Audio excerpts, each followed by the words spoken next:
Yalqım TV'nin mehriban tomaşaçıları, assalamu alaikum wa rahmatullahi wa barakatuh. Şol wagtyňyz haýyrly bolsun.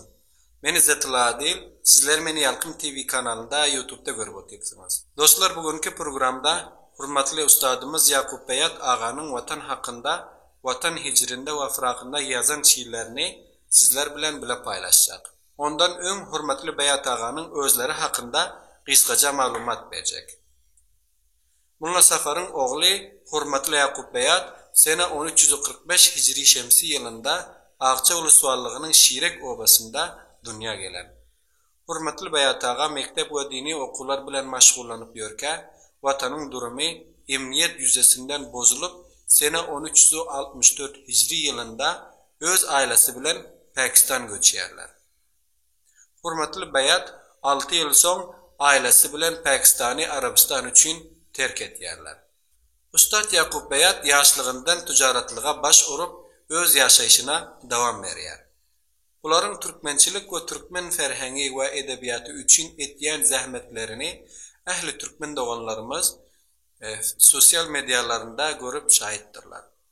Hormatly Muhammed Yakup Beyatyň şiirleriniň bir nemunasy watan hakynda. Öz sesleri bilen diklom edip bize gönderipdirler. Gelin onda birlikde dinleýäris. Ve ama bu şiirin utarması bilen bizim bu programımız hem utarya.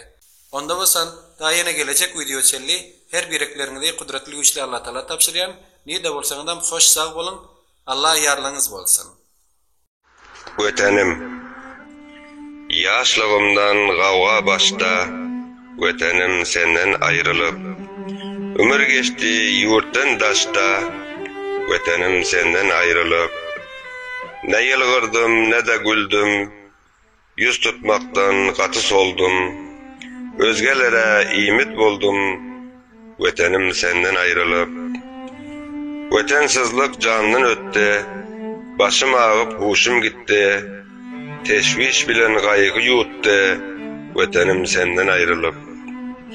Çeker meni göbek kanım, ýa-da düşse çıkar canım, hezim bolmaz iyen nanım, vetenim senden ayrılıp.